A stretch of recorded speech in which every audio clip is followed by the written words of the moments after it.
উজনি অসমৰ আগশাৰীৰ গুণগত শিক্ষাৰ শীৰ্ষত থকা শিক্ষানুষ্ঠান ডিগবৈ RD ছিনিয়ৰ ছেকেণ্ডাৰী স্কুলত কেবিনেট মন্ত্ৰী পীযুষ হাজৰিকা। উজনি অসমৰ আগশাৰীৰ গুণগত শিক্ষাৰ শীৰ্ষত থকা শিক্ষানুষ্ঠান ডিগবৈ RD ছিনিয়ৰ ছেকেণ্ডাৰী স্কুলৰ সফলতাৰ দুটা দশক পূৰ্তি উপলক্ষে আয়োজন কৰা অনুপ্ৰেৰণামূলক কবিতা তথা অন্তৰংগ আলোচনা চক্ৰত কেবিনেট মন্ত্ৰী পীযুষ হাজৰিকা উপস্থিত থাকে।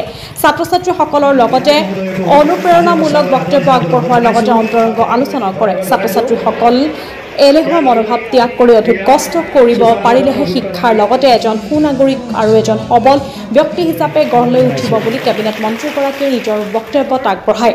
এই অনুষ্ঠানত উপস্থিত থাকে ডিগবৈ বিধায়ক সুৰেন ফুকন, শদিয়াৰ বিধায়ক বলিন চেতিয়া, বিজেপি মুখপাত্ৰ ত্ৰিদীপ মৰাণ, সৌমাৰ বিদ্যাপীঠৰ প্ৰাক্তন ভাৰপ্ৰাপ্ত অধ্যক্ষ Dilip Bhattacharya, RD senior secondary স্কুলৰ পৰিচালনা সমিতিৰ সভাপতি দীপক গোস্বামী, সমাজসেৱক সুশান্ত দত্তগুপ্ত, অধিবক্তা Kamlesh Chakraborty, RD educational and sports ফাউণ্ডেশ্যনৰ ট্ৰাষ্টি সদস্য আৰু বিজেপি মুখপাত্ৰ মনোজ ধনৱাৰ, স্কুলখনৰ অধ্যক্ষ ডক্টৰ দীপজ্যোতি দে, সঞ্চালিকা চিমি ধানোৱাৰ, শিক্ষক আৰু বিষয়ববীয়াসকল।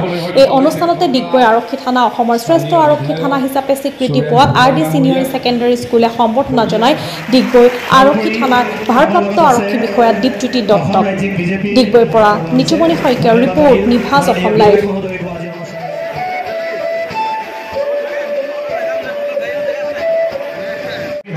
তথা অসমীয়া জাতিৰ প্ৰাণৰ শিল্পী জুবিন গাৰ্গৰ প্ৰতিচ্ছবি সন্মুখত শ্ৰদ্ধাঞ্জলি আমাৰ সঠিকভাৱে মনত নাই, কিন্তু পৰৱৰ্তী সময়ত অসমৰ ৰাইজে তাৰ সঠিক উত্তৰ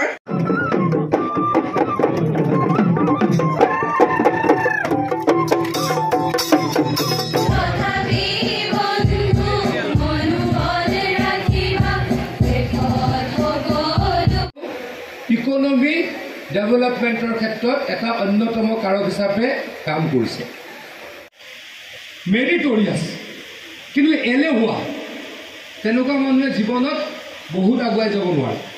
এই প্ৰক্ৰিয়া কিন্তু সকলো সময়ত কোনো জাতি ধৰ্ম তথা ৰাজনীতিৰ সদায় উত্তৰ নিশ্চিতভাৱে 29খন জ্ঞাপন কৰা হ'ব আৰু এই জাপি প্ৰদান কৰিব আমাৰ মাৰ্জিনা ৰেহমান বাইদেৱে। এয়া তেখেতক জাপি সম্ভাষণ জ্ঞাপন কৰা হৈছে। UPSC জানা তোমালোক? UPSC জানানে? মেনেজিং কমিটিৰ অন্য এজন সদস্য কমলেশ চক্ৰৱৰ্তী ছাৰ সমাজখনৰো কাম কৰিব বুলি মই আশা ৰাখিছোঁ। আজি লজেন্স খাওঁ, ট্ৰফি খাওঁ, তাতে বাকলিটি নেপুললৈকে আমি ডিচিপ্লিন হ'ব লাগিব।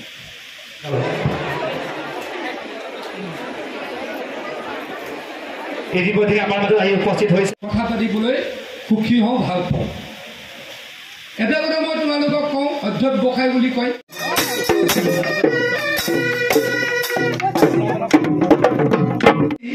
UPSC ক্লিয়াৰ কৰা ৰাজ্যখন হৈছে বিহাৰ। এতিয়া মই SP চাহাবক সুধিলোঁ, সেই দায়বদ্ধতাটো থাকিব লাগিব আৰু এইখিনিৰ সমাহাৰে